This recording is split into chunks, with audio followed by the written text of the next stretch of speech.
What's up, everybody? Welcome to Podcast Now. I'm Alex, and in this video, I want to talk about Tara in Scream 2022. This is one of the last characters I haven't talked about individually, giving her an entire video all to herself, and boy, does she deserve it. I don't change my mind whatsoever on how I view Tara, how I view Jenna Ortega's performance as her. She was walking out of the theater immediately after seeing Scream. She was easily the best character in the entire movie. I never really had a moment where I was like, maybe it's disputed, maybe there's somebody else. From the second I left, I said, she's the best one. I did the ranking video, and watching it a second time, right, I've leaned into that a lot, right? How do I view it after a fresh lens, right? You obviously have a certain set of expectations and how you feel going into the first viewing, but then, months have gone by, all of these videos have gone by, what's it like after the second time? And I think other characters definitely stood out in terms of, and we've talked about it, right? Richie, Liv, characters like them that I think have risen a little bit, but it's still kind of undisputed. Tara is still easily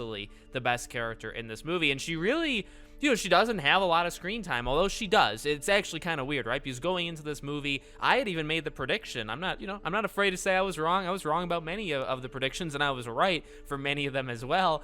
Tara, I thought, really would be sidelined for like the entire film. The entire film. I thought she would get attacked in the beginning. We would get whatever performance that would be, and then she'd be in the hospital the entire time. And we'd maybe check in on her every now and then, and that was it. That's what I thought. And I don't think I was super far off, but I do think I was off, where she did get more screen time than I imagined. However, she didn't get a ton, right? Sam was the undisputed main character, right? She was in it the most. Her, Richie, and even Dewey, for the time Dewey was in it, they were in it a lot. Obviously, if you expand it for the entire film, Sam and Richie were the two leads. I really don't think there's any, there's no competition for that. Tara maybe would have been third, fourth, somewhere in that range, because again, like, she had her times, but she also had a lot of times where she wasn't in the movie. But she crushed it in every single scene. I still stand by that 100%. When she steals the scene from everybody else, no matter what scene it is, and the scenes that she's in, I think that's the sign right there of how good she did. She crushed it in the opening. Again, watching it for a second time, it's like, man, firstly, Roger L. Jackson, right? Phenomenal, that just performance and that ride he took her on in the opening. Very much like, obviously, the opening of Scream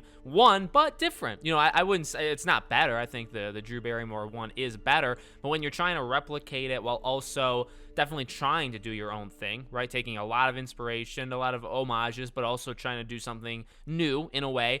They did about as good as they could ever do. I fully believe that. And a lot of that rests upon the two aspects of it. Number one is Roger's voice and the arc he goes on, and then Tara, how she's reacting to these conversations. This is a lot of where we get her personality into, what kind of horror movie she's in, kind of the spunk of that character. All of that you get in that first, however long it is, 6-7 minutes, and it is phenomenal. And it's one of, and we've talked about it before, and I know other people have raised the issue of lack of chase scenes, and some of the deaths are kind of the same in terms of execution, or leading up to the execution at least, right? And that was one of the only times where I felt genuine tension, where it's like, it's coming, it's about to happen, but like when, and then like the phone calls are going off and she's screaming and she gets startled. It's like, it's awesome. It's so good, and it really takes you on that ride. So everything, I would say, in that beginning works really well, but it really doesn't work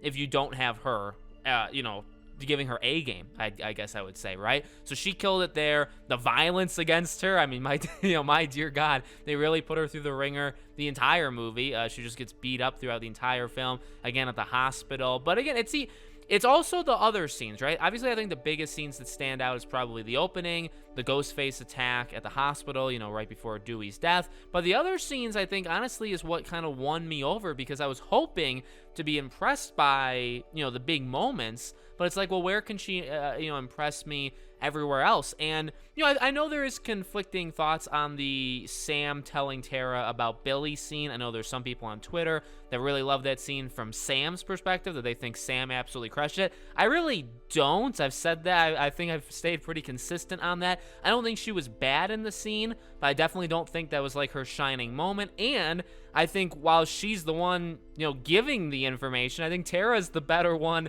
in that entire scene. It's really, I think it was that scene. And I've said that before, and let me say it one more time, kind of updated. Once the opening happened, I was like, ooh, literally as I'm watching the film, the very first time, right? Opening happens, and I'm like, Jesus. Gonna be hard to top that. Gonna be hard for a character in Sam, who's the main character. We know that, right? Because we've seen the trailers, we know the promotion. But, in the movie, we're just taking it second by second. Tara just crushed that opening scene, Jenna Ortega, right? And it's like, okay, how is Sam gonna beat that? How is Melissa Barrera gonna outdo that? And then you really get to that next moment, and that was really, I would say, Tara's next big. I mean, she had, I think, one scene like saying hi to Sam when Sam came in, before that, but that was the next big scene Tara had. And in that moment, I was like, shoot, she's the better character. She just is. In my opinion, I mean, again, remember, these things are all very opinionated. They're just my thoughts. But as soon as that scene happened, I was like, shoot, she's better. She's the lead. She's my favorite. While Sam is, masquerading as the lead, Tara, in my opinion, should be the final girl, the definitive one, all that stuff. So again,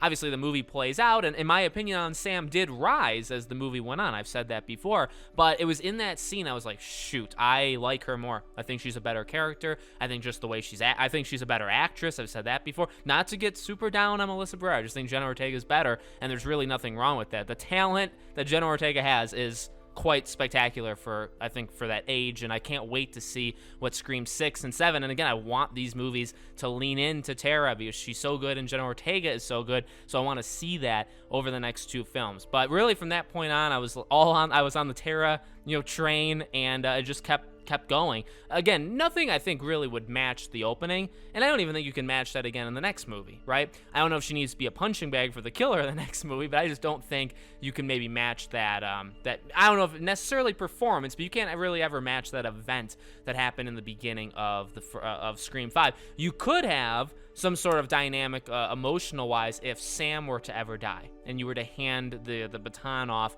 to Tara. You could have definitely an emotional scene where Sam is saying goodbye to Tara. That could be really good for both the actresses. So that one would be fine. I think that would be really, really cool. But throughout it, Tara just did really good. Again, really, as the movie goes on, she's kind of in it almost like less and less, right? She kind of just gets her scenes here and there. She stands out, and then she goes away for a while, and then she comes back. Doesn't really factor too much into the ending, although I guess she's the kind of the catalyst for how everybody gets out of the situation, if you think about it, right? I guess, well, you have to keep going backwards. Sam untying her was really the thing that sparked it, because if she left her, tied up, it's all over. If she untied her, then Tara's gone. She does the phone call, startles Richie a little bit. Amber's out there looking for her, so Amber is distracted versus Richie and Amber both in the room together with the remaining three. So all of that stuff obviously was a huge impact of how those two lost, right?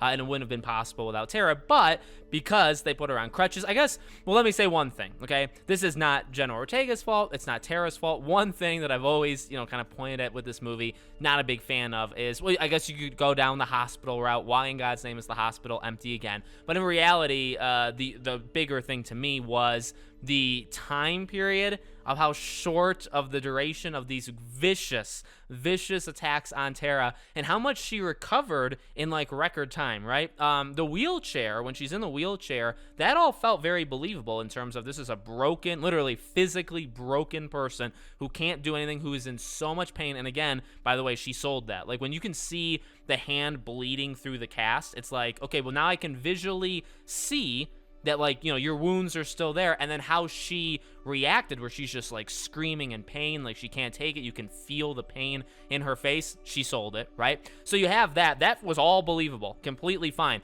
But then, the fact that she could now walk with crutches, her hand was fine. She had a little tussle with Amber a little bit. She's walking around Amber's house looking for her, inhaler, like all that stuff. The excuse of they gave me better pain meds.